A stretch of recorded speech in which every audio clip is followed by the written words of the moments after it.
Welcome, welcome, welcome, everybody. We want to thank you all for joining. We had a lot of folks that were patiently waiting in the weight room, so we appreciate you. We appreciate you joining. We're going to give folks just one more minute or so, and we're going to get started because it's a Tuesday evening, and we want to respect your time, and we know some of you have other obligations. Hope everybody has had a good Tuesday. If you have, would you put a thumbs up in the, either give me a thumbs up or drop a thumbs up in your reactions? Awesome. Great, great, great. Thumbs up everywhere. Loving to see it. Loving to see it. Let's see. Give me a chance to admit a few. Wonderful, wonderful. Lots of thumbs up in the building. Love to see it.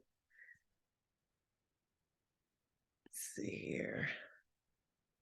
Got a few more joining while those thumbs up are being thrown up.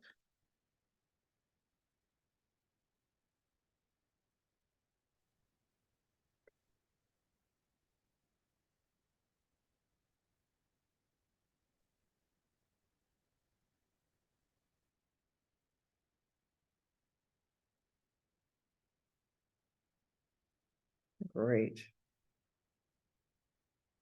Well, we want to welcome you all to Omicron Omega Chapter's first in a series of conversations with social justice advocates.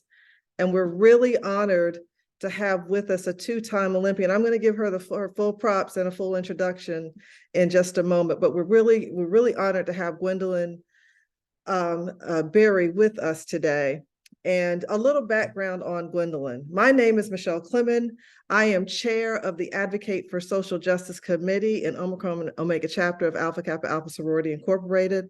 I'm going to be the interviewer for a facilitator of a conversation is probably more how I'd like to describe it rather than an interviewer, because this is going to be a casual setting where Gwen and I are in conversation. So we will talk for 25 to 30 minutes and we're going to open it up for questions from the group.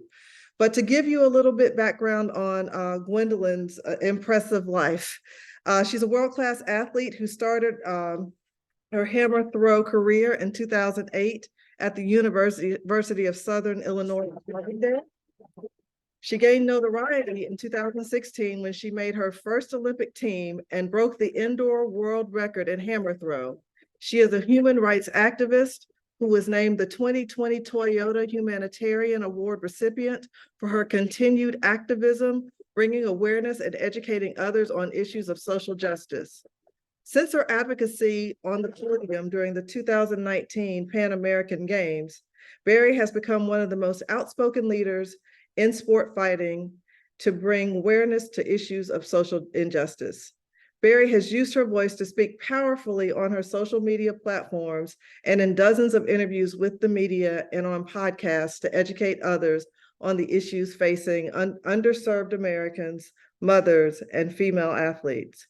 Her accomplishments include world indoor record, Rio Olympic Games semifinalist, Tokyo Olympic Games finalist, three-time world champion finalist and team member, NACAC gold medalist, four-time NCAA All-American, and three-time USA champion.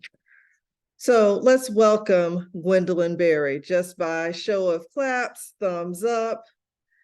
Like I said, I'm Michelle Clement. I chair this committee that's relevant to issues of advocating for social justice through our sorority and its efforts. Our advocating for social justice for Alpha Kappa Alpha Sorority Incorporated means equipping communities with tools, knowledge, and support to activate their voices and mobilize self-help to empower communities to help themselves.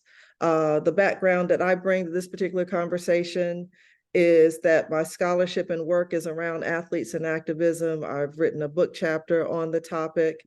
Ms. Berry is a fascinating study, frankly, as a person who's truly committed to the work. And as an athlete committed to the work, there are obviously peaks and valleys to that experience, and we're going to have a conversation with her about that. So, Gwen, let's go ahead and get started. Would you tell us a little bit about yourself, your background, where you were born and raised? First and foremost, I'd like to thank everybody for joining tonight. Like Michelle said, I know you guys probably have different obligations. You know, you got kids at home, dinner to make. So I really appreciate you guys taking the time out to listen to my story and journey about advocacy. Thank you so much, Michelle, for the introduction. I was born in St. Louis, Missouri. Well, East St. Louis for some people who know like the difference between East St. Louis and St. Louis. But born in East St. Louis, Missouri, home of the infamous Jackie Joyner Kersee and her brother and her coach Bobby Kersee. And I was raised in St. Louis, Missouri, and Ferguson, Florissant. Most of you guys know about Ferguson, Florissant, unfortunately, through the death of Michael Brown. So St. Louis and Ferguson, Florissant was a big shift in culture and change when the whole city decided to protest against his death. Yes. And it should be interesting to note that St. Louis is the site of one of the most instrumental civil rights cases in American history, the Dred Scott case. And it's yes. that determined in which the Supreme Court determined that Black citizens in this country were not constitutionally afforded the right of citizenship and thus could not lean into or leverage the rights that are afforded citizens. So that case comes out of St. Louis. So it has a strong history and background connected to the civil rights and the struggle of Black folks in this country.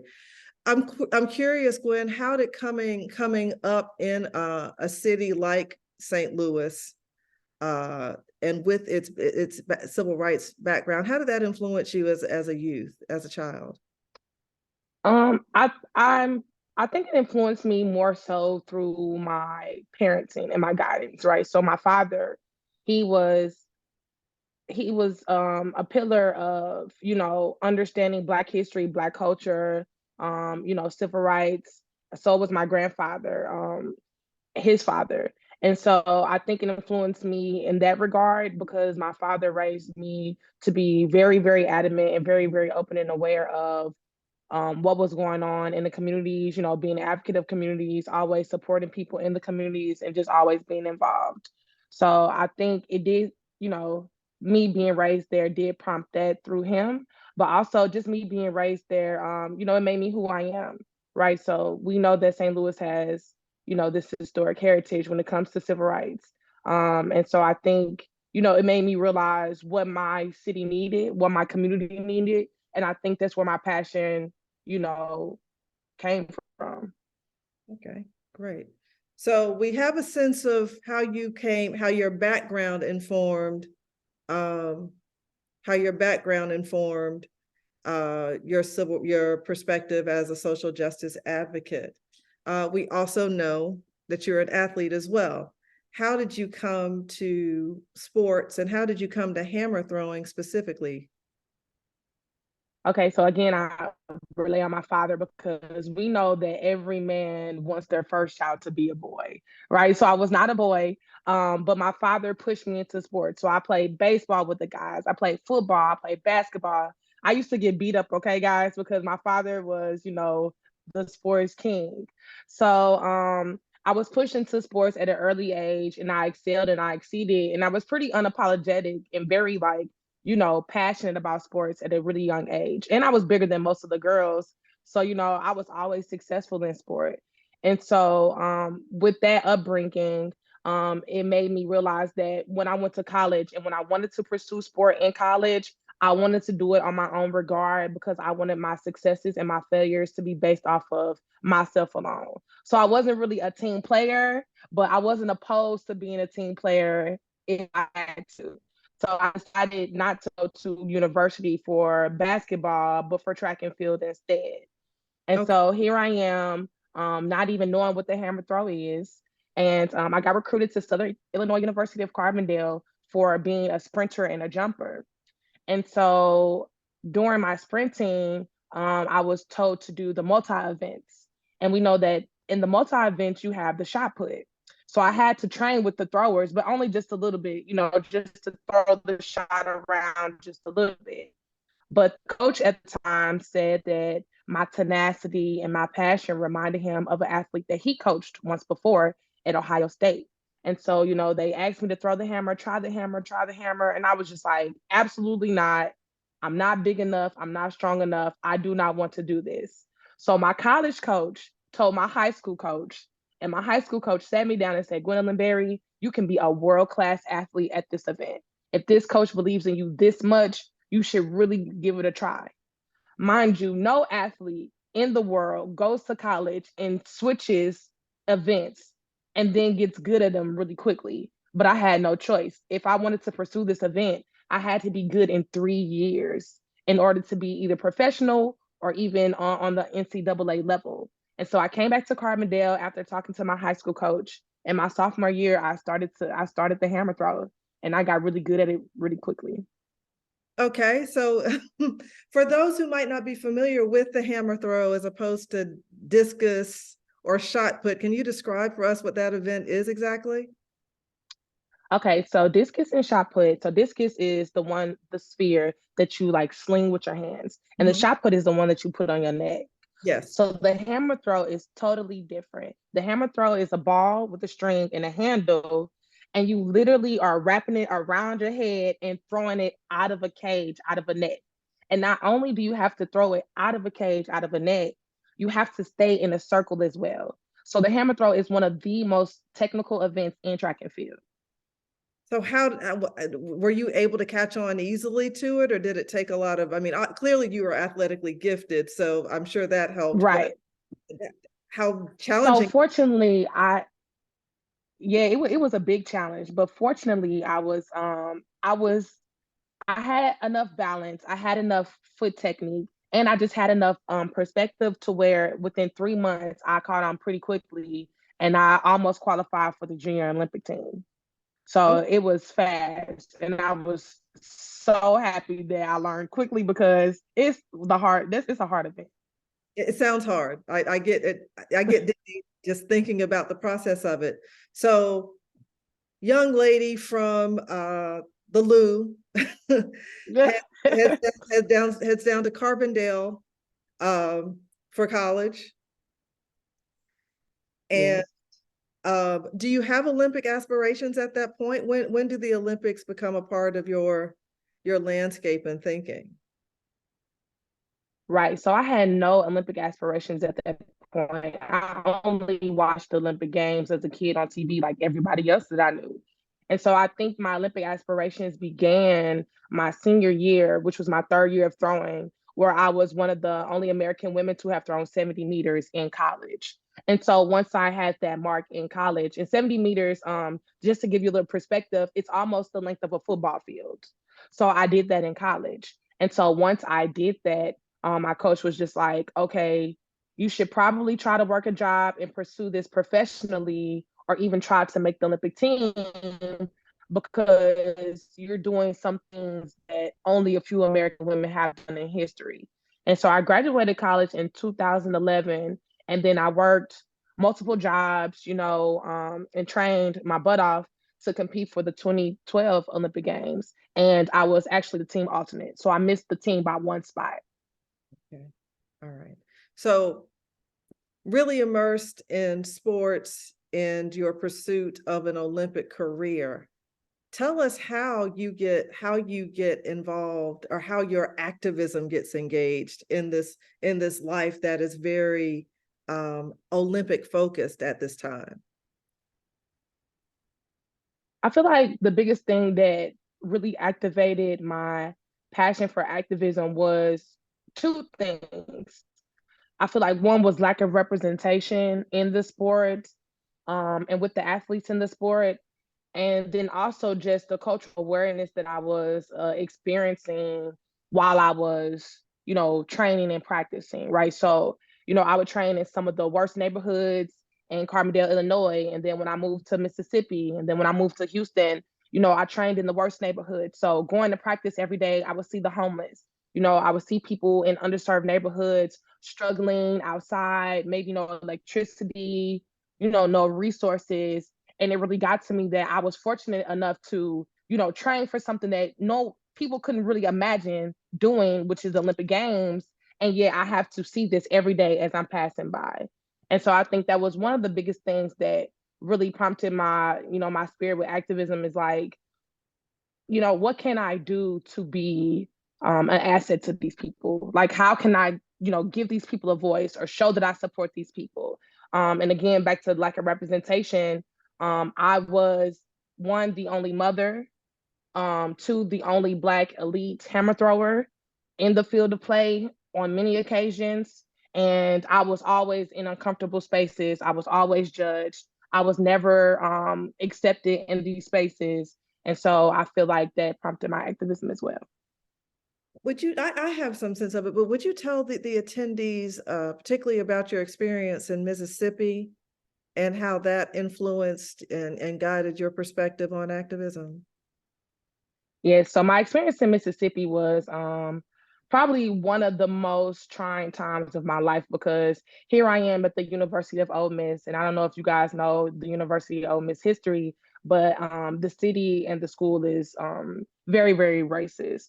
And so, you do have a majority of one ethnicity of students, faculty, all that good stuff, and just the culture of the school does not support diversity.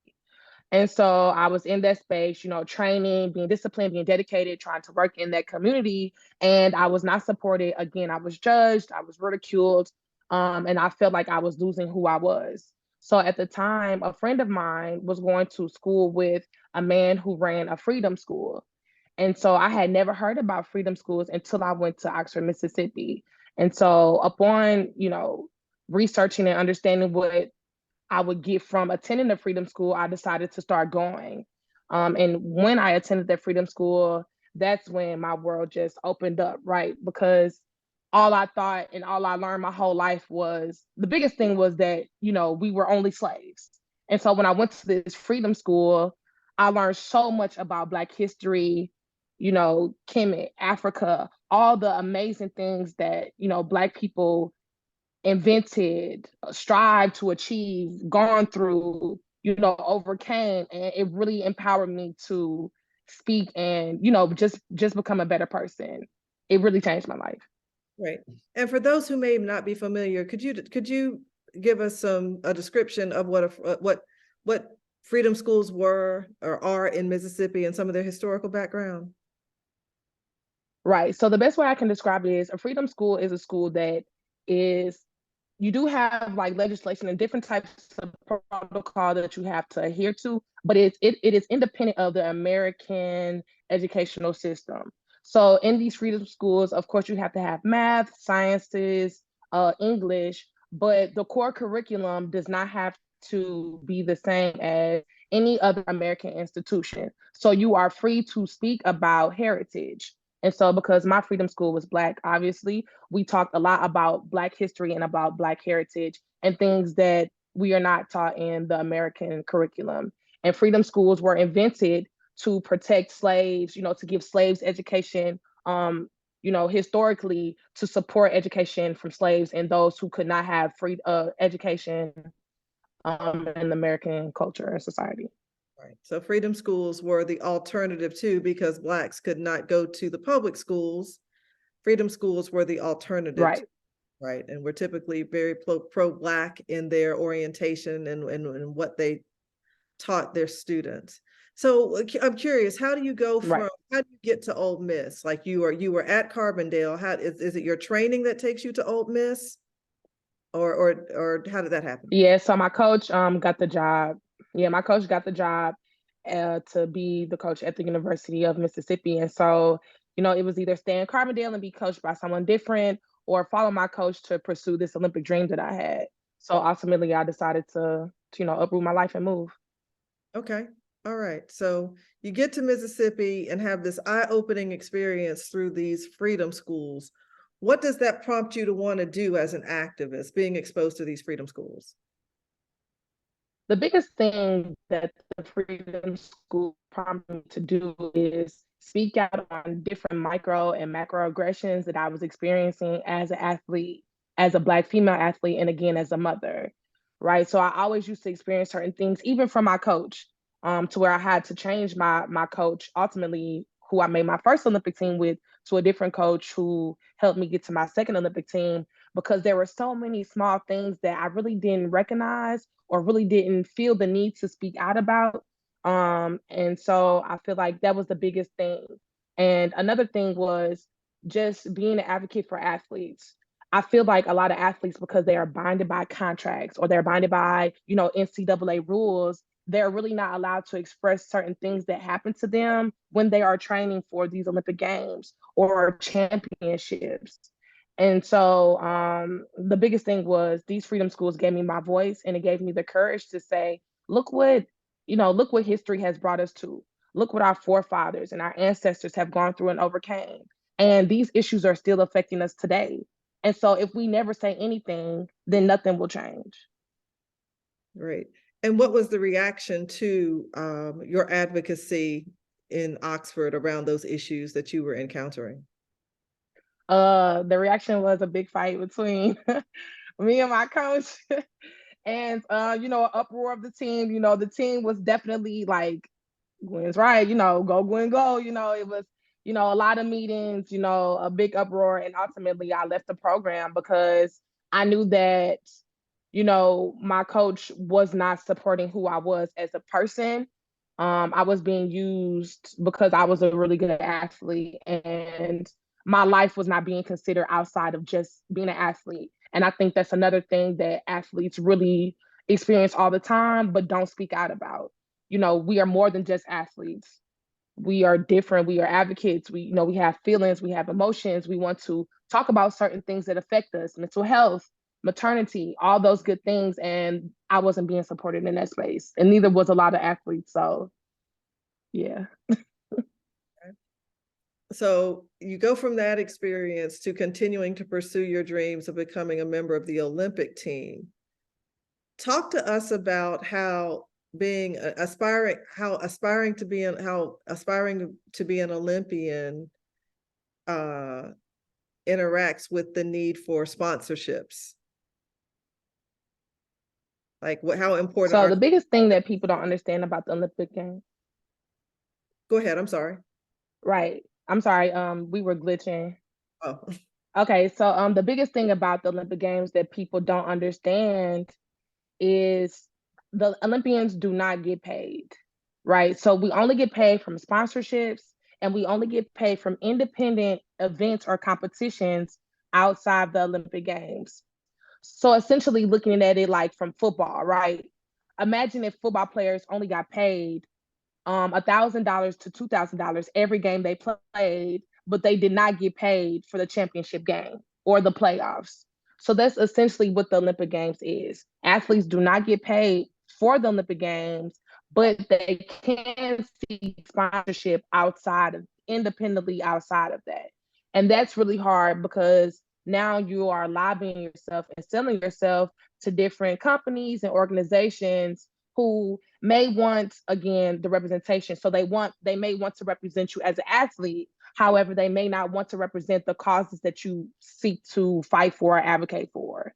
And so that was one of the biggest things that I've learned being an Olympian and an aspiring Olympian, was how to, lobby myself, how to partner with these different brands and companies in order to fuel and, give myself resources and financial stability so that I could compete at the Olympic Games. Okay, so 2015, you're in the mix, trying to get a spot on the Olympic team. You mentioned Ferguson at the top of this conversation with Mike Brown. Yes, Michael Brown. Michael Brown is shot by police outside of, I mean, Ferguson is a part of greater St. Louis. Is that correct? Right. So yes. You're literally in the process of pursuing your Olympic dreams. You have this sponsorship piece that's so critical to your success. How does Mike Brown's murder affect you as an activist who's also an Olympic aspirant with corporate sponsorships on the line? So Michael Brown's death impacted me heavily. it was my first taste of being on the ground, you know, protesting and fighting and crying and walking and shouting, um, when it came to his unfortunate death. So most of you guys know that Michael Brown, he was his death brought about the hands up, don't shoot movement. And I was actually overseas at the time competing, and I immediately flew back home because my son was attending the school very near close to where Michael Brown was shot. And so with the riots and the protests, he was not able to go to school. He was very fearful. It was a difficult time for my family because my son was, you know, so fearful, so confused. And so I had to immediately fly back from overseas to, you know, make sure I handle home. And so when I was home, like I said, I protested, I walked with the people, and you could literally feel the tension, the fear, you know, the rage, the sadness, and just the confusion walking the streets in Ferguson and protesting and shouting with the people. And so I think as an Olympic athlete, again, it was just another fuel to the flame to say, what do I need to do to make sure that this is not happening to us without consequences? What do I need to do, and how do I need to show up to make sure that my voice is a voice, because, you know, of my platform, my voice is something that people respect and hear and, you know, fear, so that more people can have a chance at living, just basic living. So yeah, it was a hard time. Significant impact on you, clearly. So, you know, we Yeah. talked a lot around like your being an athlete and an Olympian and those being a part of your identities, but it's equally as clear that your identity as a mother is front and center. How Yes, does ma'am. mother and the mother of a Black boy, how does that influence or direct or guide your activism? I think it guides my activism to the core, because everything I have learned in my pursuit of being an advocate and an activist, I share with my son. Right. So again, with the Michael Brown situation, my son was in fear. You know, kids remember these things. Kids, you know, sleep with these things and they feel these things very often, to where I had to have conversations with my son about what to do if you are, you know, pulled over by the police. You know, I'm telling him he needs to FaceTime me immediately. You know, FaceTime somebody, record the conversation, you know, make sure you're not in any type of duress or any type of mental space where you feel like you have to fight, because if you fight, they will fight as well. Because my son is not small. My son is a big boy. You know, he's an athlete himself, and he can be, you know, intimidating to someone because of the color of his skin and because of the size. And so I feel like me educating myself in that space when it comes to, you know, police and, you know, things that they were doing in Ferguson at that time, I gave all to my son. We've had numerous conversations. My son knows exactly what to do. He knows his rights. We do a lot of research. I look at Know Your Rights campaign too, because they put out a lot of information. And I just have to make sure I equip my son with everything he needs to know, because his life does matter. But Yes. he is definitely heavily affected all the time, when it comes to these stories of these young Black men being gunned down and killed, by these policemen. Yes, indeed. So thank you for sharing about you and your son's experience after Michael Brown's murder. We know how much that impacted that community, your hometown. That's Mhm. 2015. We have the 2016 Olympics. How did you contemplate taking any acts of activism while at the Olympics that year? Not in 2016, and I think the only reason why I did not was because it was my first Olympic Games. You know, it was my first experience, so I was new to everything. So I think I was solely focused on just succeeding, right? Just trying to be the best athlete I could be, get the highest place I could be. Again, because of the rift between me and my coach, and me not feeling supported or represented enough. I had a lot of other things, going on at the time. So I wasn't silent at at Rio, but I also knew that I did sign a contract. And I did not want my family to be affected further by anything that happened at the 2016 Rio Olympic Games, because athletes were silenced because of just the conditions of the games in itself. And so again, just me being younger and my first Olympic Games, I really wasn't thinking of my activism at that time. Okay. So something clearly changes between 2000, the Olympics in Rio in 2016 and the Pan American Games in 2019. Where were they held? So the Pan American Games were held in Peru. In Peru. So something clearly changes for you as far as your perspective on the efficacy of your engaging in activism on the competitive stage. Absolutely. Would you share with the group, for those who might not know, what you did at the 2019 Pan American Games and what prompted you to do what you did at the 2019 Pan American Games? Right. So going back a little bit, the 2016 games was when I first moved to Mississippi. And so I went to Freedom School following the Olympic Games in 2016. So, with me being educated through the Freedom School, going there, attending there 2016, 27, well, 2017 and 2018, and then moving and finding more support with my newer coach. I think the biggest thing for me was uh empowerment, right? I just think I was just empowered more, I was supported more.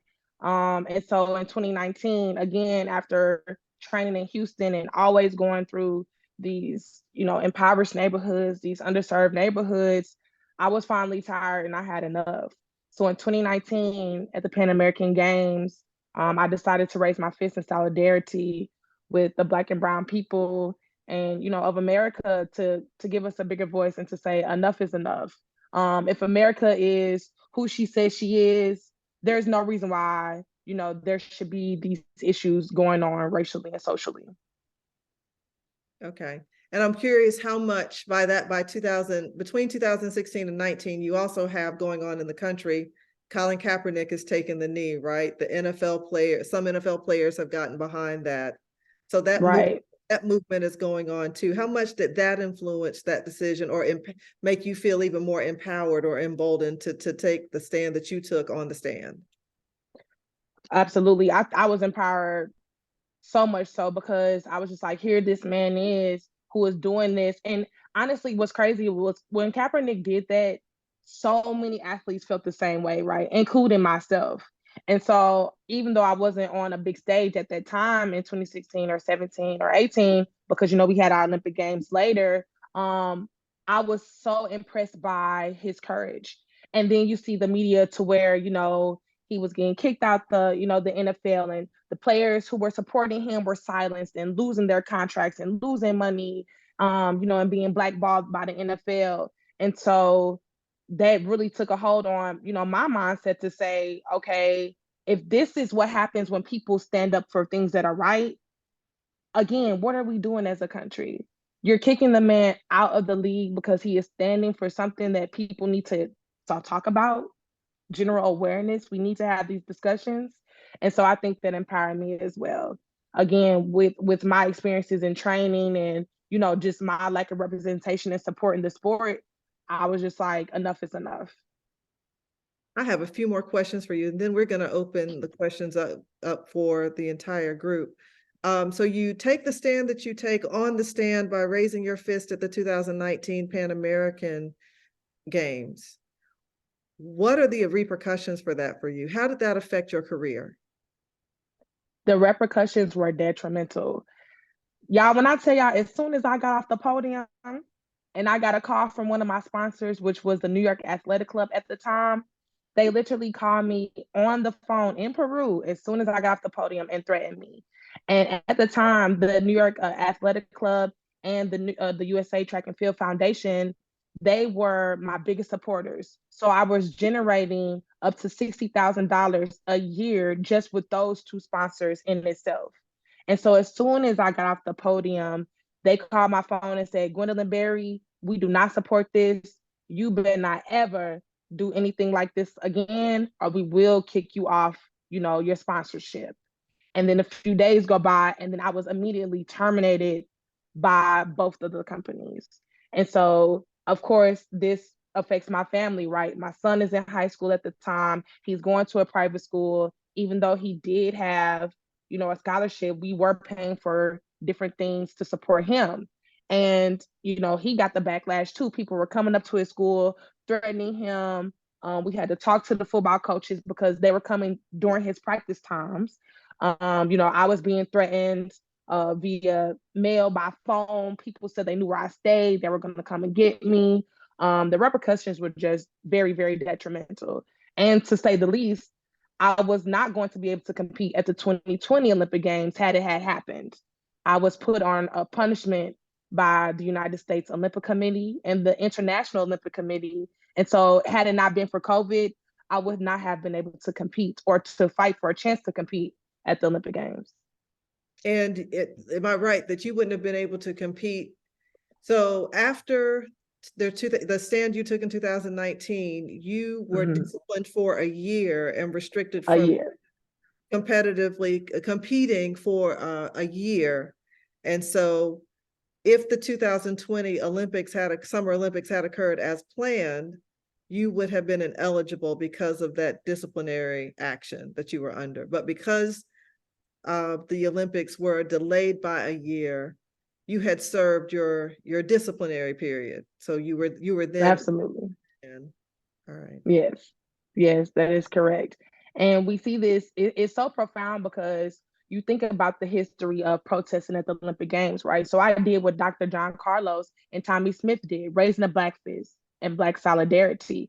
And so they themselves were kicked out of the Olympic Games, like immediately. They were kicked out of the Olympic Games. Their medals were stripped from them. Their lives had changed forever. And even Dr. John Carlos, he doesn't speak about this a lot, but his wife committed suicide behind everything that came with, the scrutiny of them protesting during the civil rights movement. And so 50 plus years later, we see the same thing happening to me. And so, I think like, where is the change? Where is the fact that these athletes or us athletes still cannot talk about certain issues that need to be addressed worldwide? So it was really profound. I'm sure. And so you participated in 2021. Any plans to participate in the 2024 Olympics? Tell the attendees what your current status is with regard to that. So I am not thinking of participating in 2024 only because I think I'm ready for something even bigger outside of sport. And so I do want to start advocating and doing community impact initiatives with these big companies that claim they want to donate to underserved neighborhoods and make sure it's actually effective. I'm getting a little bit older now, and I'm tired of going to Olympic Games, being stressed and under pressure and being broke behind it. So I am working on my transition out of sport, always an athlete, always an Olympian, but I really do want to start with the grassroots initiatives and making an impact in the greater world. Right. Well, now we're gonna. I do have a few more questions, but I'd like to open it up to our wonderful attendees here. Does anybody have a question? If you want to come off mute or drop it in the chat, we'd love to hear from you.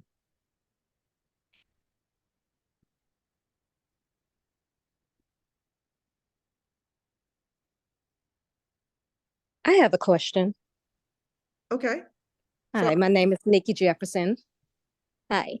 So during your time of your demonstration and the threats that you were getting, what strength did you pull from to stay mentally positive to get through all that?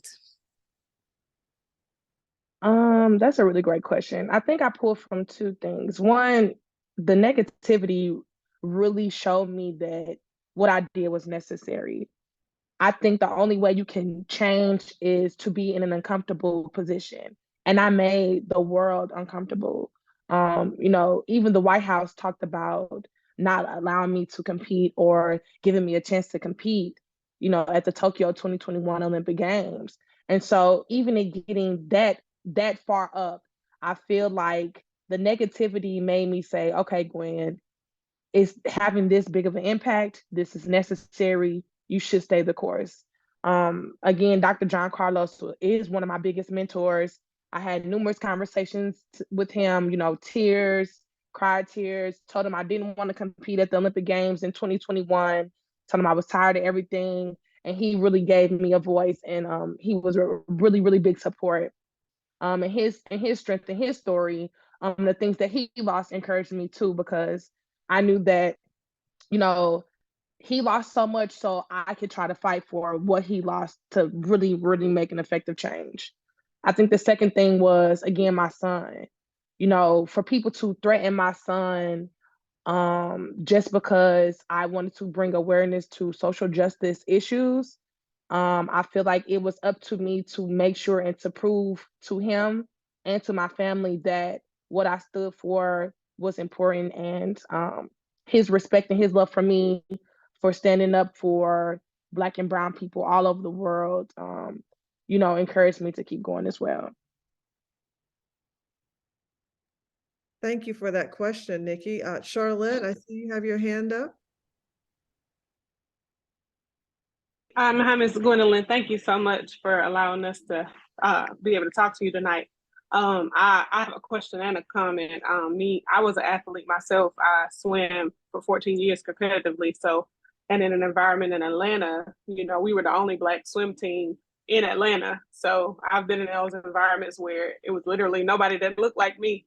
And it was always very intimidating. But my question to you is, because I have boys too, and I think about, man, what kind of environment are they going to grow up in as athletes going forward? What do you think that like the Olympic committees could do to make Black athletes? Because it's scary that there's still fear and still discomfort in 2023. Like, what do you think they could do to make it better for us? I think the biggest thing that the Olympic Committee and the International Olympic Committee can do to make things better for us is to just hire diversity, right? So if you look at the IOC, the board of the IOC, and if you look at the board of the USOPC, there's not many people that look like us. And I think it's only one woman. And so when you think of, again, change, innovation, impact, you have to have diverse people, because different worlds and different minds equal success. So the biggest thing is hiring in diverse, hiring diversity, hiring people from different, walks of life to just generate and to be able to create a safe space for everyone. That's the biggest thing. Even with the NCAA, hiring Black coaches, female Black coaches, even if you don't see them in the throw, you don't really see female Black coaches in the throws area, so even just those types of steps could really help with the representation and the impact, and just athletes being comfortable, because let's face it, most of the successful athletes in America are Black. All of the successful stories are from us Black athletes. And so if we don't have those coaches or those mentors in a hired space to always be with us, it makes it harder for us. Thank you, Charlotte. Gwen, we have a question in the comments section, or the chat section, from Natasha Lucas. She said, "Thank you so much for taking time to speak on this important topic. Are there any overlooked small acts that we can incorporate to make a difference in our communities?" I think the biggest small act, which everybody knows a lot about, is voting. I'm working with an organization called Rise, and what Rise does is it emphasizes on building cultural relations and combating racial and social injustice on every scale. And so what I'm doing right now is I'm working on the voting initiative, and I'm educating people with my boss on the, the premise of voting, the importance of voting, but voting locally. I think when people think about voting, most people think about voting, they don't understand that the local voting is the most important because it is the thing that impacts you on the ground. And so if you take any type of small initiative, it is to educate yourself about those who are running for your local government, understand the things that they are promising people, people who don't look like us, people who do look like us, what they are emphasizing on, and then make your decisions based off that. Also, I would say self-educate yourself, self-educate, self-educate, self-educate. There is a lot that I did not know growing up because I only knew the American educational system. And so my biggest power and my biggest source of confidence came from a freedom school, a small poor school. We were sitting in the shack, guys, didn't even have it. Sometimes it didn't even have electricity, but I've learned so much and that gave me my power. So I would say try to read books. There are great authors who talk about, the civil rights movement, the effects of Blacks in America, the racial and the wealth gap in America. They talk about a lot of different issues that impact us every day. And so self-educating yourself and being involved in your local communities are the best ways to do anything, I believe. Thank you, Natasha, for that question. Nakia Barnes asks, I'm trying to keep up with, let's see. Says, thank you for sharing your story. How did your experience shape your son's perspective on sports as a Black male? That's a great question. So what's really cool is when you grow up, you only think that you can make it out the hood in two ways, right? Through sports or, the worst way. So, and I won't speak on that. But my son now knows that he literally can do anything he puts his mind to, as to why he is going to school to not only be an athlete, but he is studying engineering at the university that he's attending now. So I think he takes away the fact that being an athlete is very, it teaches you a lot. It teaches you discipline, scheduling, it teaches you hard work, perseverance, all those good things. But there are other ways that you can be a support to your community. And so when I talk to my son and teach my son, you look at your community, you look around your community, you look at the people in your community, and you know what you should be in life based off of how you can be an asset to your community. And so again, that's prompting my son to not only, take his athletic adventures to college, but also pursue something really, really profound so that he can really be a voice, and a representation for kids who nearly or never see or never hear about Black male engineers where we come from. I think that answered the question. I kind of got lost in the Nakia, thank you for that question. Well, we're going to kind of close things out and wrap up a bit. Gwen, do you have any closing thoughts or comments before I punt this over to our chapter president, Pauline Parker? Absolutely. I think just to close, once again, I would just want to thank everybody for listening to my story and hearing my fight and hearing my goals for the future as well. But also just know that, taking action and being an advocate and being a pillar of your community, you don't have to do too much, right? We're not asking you to go on the front line and get shot by, smoke guns or anything like that, or, get arrested and spend time in jail. But any small thing you can do to help anybody in your community that you see is struggling and is down and out is a change, right? So always stand on creating good trouble because it is very necessary, and be unapologetic about it. Find solace in, support your support systems, your family, your friends, and rock with that. And, make some change, man. It's hard for people out here and it's so sad to see, but anybody that you can help on a small scale creates a big impact. Great. Thank you so much, Gwen. I'm now going to ask for some remarks from our chapter president, Pauline Parker. Madam President, are you there?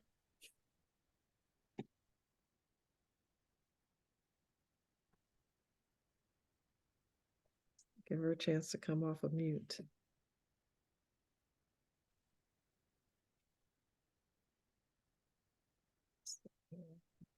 I know she had a meeting, Michelle. Yeah. Yeah, she might be engrossed in something. Thank you. Yeah. Yeah, thank you. Well, on behalf of our chapter president, Gwendolyn, I'd like to thank you for taking the time to educate.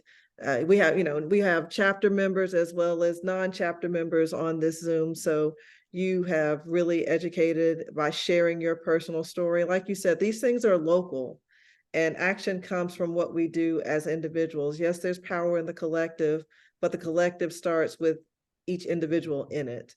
And you are a person making a difference. And we really appreciate what you've done and the sacrifices you've made. Thank you so much. And for this country. This is like you're the lead off in these conversations we're having around social justice and advocacy. And I can't think of a better person or more appropriate to kick off this series for us.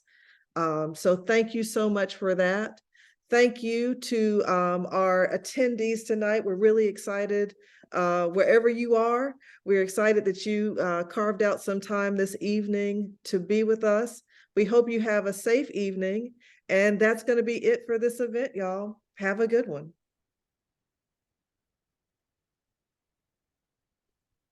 Thank you, ladies. Have a great night. Awesome. Very Thank informative. you. Have a good Thank night. you.